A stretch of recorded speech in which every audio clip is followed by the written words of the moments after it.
ನಿಮ್ಮ favourite serials ಈಗ ಟಿವಿಗಿಂತ ಮುಂಚೆ ಸನ್ ನೆಕ್ಸ್ಟ್ ಆಪ್ ನಲ್ಲಿ ಜಾಲಿಯಾಗಿ ಎಲ್ಲರಿಗಿಂತ ಮುಂಚೆ ನೋಡಿ. ಈಗಲೇ ಸನ್ ನೆಕ್ಸ್ಟ್ ಆಪ್ ಡೌನ್ಲೋಡ್ ಮಾಡಿ ಮತ್ತು ಸಬ್ಸ್ಕ್ರೈಬ್ ಮಾಡ್ಕೊಳ್ಳಿ.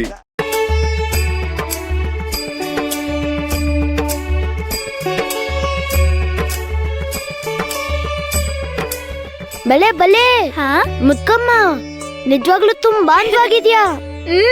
ಗೌರಮ್ಮನ್ ತರನೇ ಇದೆಯಾ. ಗೌರಮ್ಮನ್ ಕಟ್ಟಿರೋ ಉಯ್ಯಾಲೆಯಲ್ಲಿ ನೀನೇ ಕುತ್ಕೋ. ಲೇ, ನಿನ್ ನಾಲ್ಗೆ ಸೀಳ್ ಹಾಕ್ತೀನಿ. ಯಾರನ್ ಗೌರಿ ಅಂತಿದ್ಯಾ? ಮುತ್ಕಮ್ಮನ್ನ. ನನ್ ಕಣ್ಣಿಗೆ ಗೌರಮ್ಮನ್ ತರನೇ ಇದಾರೆ. ಉಮಾ, ಇವನನ್ನ ಸ್ವಲ್ಪ ಹದ್ದು ಬಸ್ತಲ್ಲಿಡು. ಅವನ್ ಚಿಕ್ಕ ಹುಡ್ಗ, ಅವನಿಗೆ ತಿಳಿಯಲ್ಲ. ನಿನ್ ಬುದ್ಧಿಗೆ ಏನಾಗಿದೆ?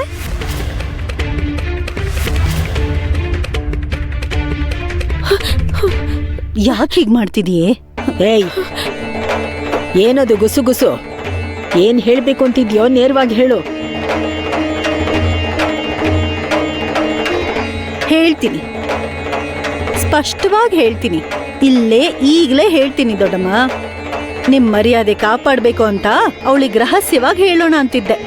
ಅತಿಥಿಗಳು ಎಲ್ಲ ಬಂದ್ಮೇಲೆ ಅವ್ರ ಬಾಯಿಂದ ಮಾತುಗಳು ಕೇಳ್ಬೇಕು ಅನ್ಕೊಂಡಿದ್ರೆ ನನಗೇನು ಅಭ್ಯಂತರ ಇಲ್ಲ. ಮಾತ್ ಕೇಳೋಷ್ಟು ತಪ್ಪು ಏನ್ ಮಾಡಿದೀವಿ? ಸರಿ, ಅವಮಾನ ಮಾಡಿಸ್ಕೊಳ್ಳಿ. ಇಲ್ಲಿ ನೋಡು ಅಮ್ಮ, ನೀನ್ ಮುತ್ತೈದೆಯರ ಕಾರ್ಯಕ್ರಮಕ್ಕೆ ಬರಬಾರ್ದವ್ರನ್ನ ಕರ್ಕೊಂಡ್ ಬಂದಿದ್ಯಾ. ಅದು ಬೇರೆ ಅಂದವಾಗಿ ಅಲಂಕಾರ ಮಾಡ್ಕೊಂಡು. ಇದೆಲ್ಲ ನಿನಗ್ ತಪ್ಪನಿಸ್ತಿಲ್ವಾ?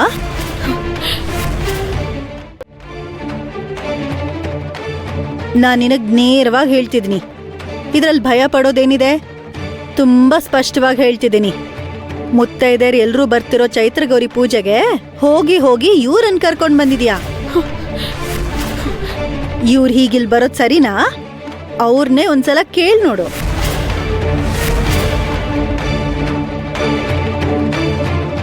ಅಯ್ಯೋ ಅಯ್ಯೋ ಅಯ್ಯೋ, ಇವ್ರು ಮಾಡೋ ತಪ್ಪುಗಳು ಯಾರಿಗೂ ಕಾಣಲ್ಲ. ನಾನ್ ಏನ್ ಮಾಡಿದ್ರು ಎಲ್ರೂ ನನ್ನೇ ಅಂತಾರೆ.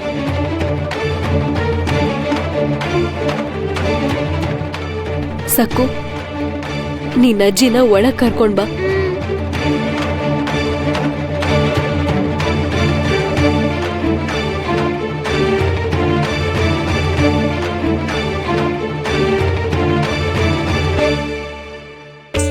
ಮುತ್ಕಮ್ಮ,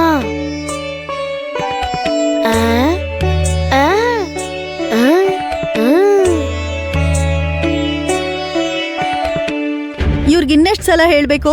ಇವ್ರಿಗ್ ನನ್ ಮಾತು ಅಂದ್ರೆ ಬೆಲೆನೇ ಇಲ್ಲ. ನನ್ ಬಾಯ್ ನೋವಾಗತ್ತಷ್ಟೇ. ಆಮೇಲೆ ನನ್ಗೆ ಗೈಯಾಳಿ ಅಂತಾರೆ. ಆದ್ರೆ ಇವ್ರ್ ಮಾಡೋ ಕೆಲ್ಸ ಯಾರಿಗೂ ಗೊತ್ತಾಗಲ್ಲ.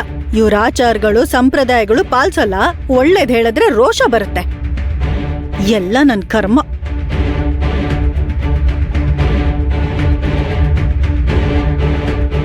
ಅತ್ಗೆ, ಗೌರಿ ಅಂದ್ರೆ ಆದಿ ಪರಾಶಕ್ತಿ.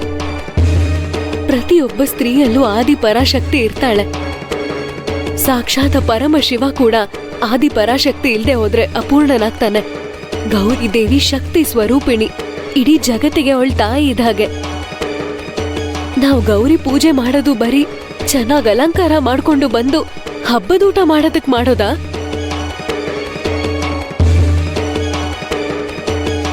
ಅಥವಾ ತಾಯಿ ನೋಡಿ ಒಳ್ಳೇದನ್ ಕಲ್ತ್ಕೊಳ್ಳೋದಕ್ಕ? ಈ ಪದ್ಧತಿನ ನಾನೇನ್ ಸೃಷ್ಟಿ ಮಾಡಿಲ್ಲ ಉಮಾ. ಇದು ತಲತಲಾಂತರಗಳಿಂದ ಬಂದಿರೋ ಸಂಪ್ರದಾಯ.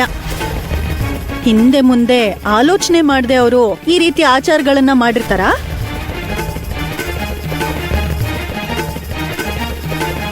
ನೀವು ಮಾಡೋ ಕೆಲಸಗಳೆಲ್ಲ ಆ ದೇವ್ರಿಗೆ ಕೋಪ ಬರೋ ಥರನೇ ಇವೆ. ನಾನು ಹೇಳ್ಬಾರ್ದು ಅನ್ಕೊಂಡಿದ್ದೆ, ಆದ್ರೆ ಹೇಳ್ಬಿಟ್ಟೆ. ತಪ್ಪು ಮಾಡಿದ್ರೆ ದೇವ್ರು ಕಠಿಣವಾಗಿ ಶಿಕ್ಷೆ ಕೊಡ್ತಾನೆ. ಇವೆಲ್ಲಾನು ಅವನು ಗಮನಿಸ್ತಾನೆ ಇರ್ತಾನೆ. ಬೇಕಿದ್ರೆ ನೀವೇ ನೋಡಿ, ಕಾರ್ಯಕ್ರಮಕ್ಕೆ ನಾನೊಬ್ಳೆ ಮುತ್ತೈದೆ ಬಂದಿರೋದು. ಮಿಕ್ಕಿರೋ 4 ಜನ ಯಾಕೆ ಬರ್ಲಿಲ್ಲ ಗೊತ್ತಿಲ್ಲ ಅಲ್ವಾ?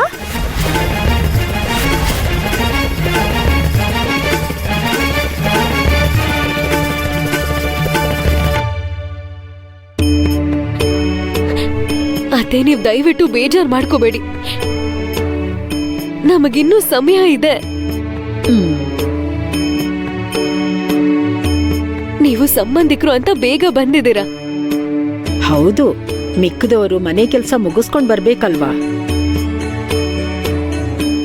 ವಿಷಯ ಏನಂದ್ರೆ ಪೂಜೆಗೆ ಇನ್ನೂ ಏರ್ಪಾಟುಗಳು ಪೂರ್ತಿ ಆಗಿಲ್ಲ ಅಂತ ಆ ರಂಗನೇ ಮುತ್ತೈದಿರು ತಡವಾಗಿ ಬರೋ ಹಾಗೆ ಮಾಡಿರ್ತಾನೆ.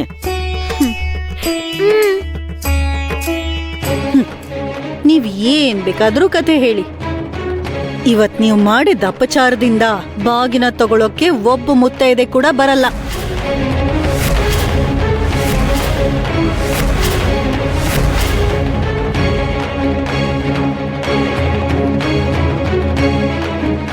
ನೀವೇ ಅನಾವಶ್ಯಕವಾಗಿ ನನ್ ಮಾತಾಡೋ ಹಾಗೆ ಮಾಡಿದ್ರಿ. ಇನ್ ಸಾಕ್ ನಿಲ್ಸು. ನೋಡು ಸತ್ಯಭಾಮ, ನಾವೇನೇ ಕೆಲಸ ಮಾಡಿದ್ರು ಪರಮೇಶ್ವರನ್ನ ನೆನ್ಸ್ಕೊಂಡು ಅಂತರಾತ್ಮಕ್ಕೆ ದ್ರೋಹ ಮಾಡದೆ ಮನಪೂರ್ವಕವಾಗಿ ಮಾಡ್ತೀವಿ. ಆ ಭಗವಂತ ನಮ್ಮನ್ನ ಅನುಗ್ರಹಿಸ್ತಾನೆ.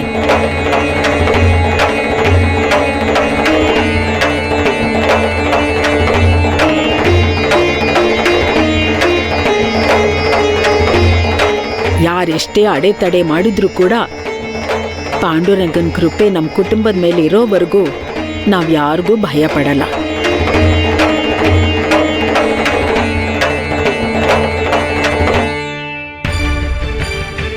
ಹಾಗಾದ್ರೆ ನಿಮ್ಮಿಷ್ಟ. ನಾನ್ಯಾರು ಹೇಳೋದಕ್ಕೆ? ಇಲ್ಲಿಗೆ ಒಬ್ರು ಮುತ್ತೈದೆ ಕೂಡ ಬರಲ್ಲ, ಇದಂತೂ ನಿಜ.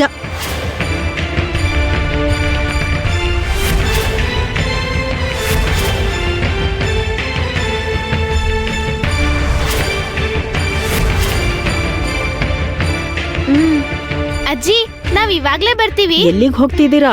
ಇಲ್ಲಿ ಗೊಂಬೆಗಳನ್ನ ಜೋಡಿಸ್ಬೇಕು, ಆಮೇಲೆ ಹೊಸ ಸೀರೆ ಉಟ್ಕೋಬೇಕು. ಅದಕ್ಕಿಂತ ಮುಂಚೆ ಗೌರಮ್ಮ ಉಯ್ಯಾಲೆಯಲ್ಲಿ ಕೂತ್ಕೋಬೇಕಲ್ವಾ? ನಾನ್ ನಿನ್ನ ಆಹ್ವಾನಿಸಿದವ್ರೆಲ್ರ ಮನೆಗೆ ಒಂದ್ಸಲ ಹೋಗ್ ಬರ್ತೀನಿ. ನಡಿ ಪಾಂಡು. ನಡಿ. ಸಕ್ಕು, ಇರು ಸಕ್ಕು. ಪಾಂಡು, ಅಬ್ಬಬ್ಬಬ್ಬಾ, ಈ ಮಕ್ಕಳನ್ನ ಏನ್ ಮಾಡೋದು? ಎಲ್ಲಿಗೆ ಹೋಗ್ತಿದ್ದೀರಾ? ನಿಂತ್ಕೊಳ್ಳಿ. ಅಯ್ಯಯ್ಯಯ್ಯಯ್ಯೋ, ಸ್ವಲ್ಪ ಕೂಡ ಶಿಸ್ತಿಲ್ಲ.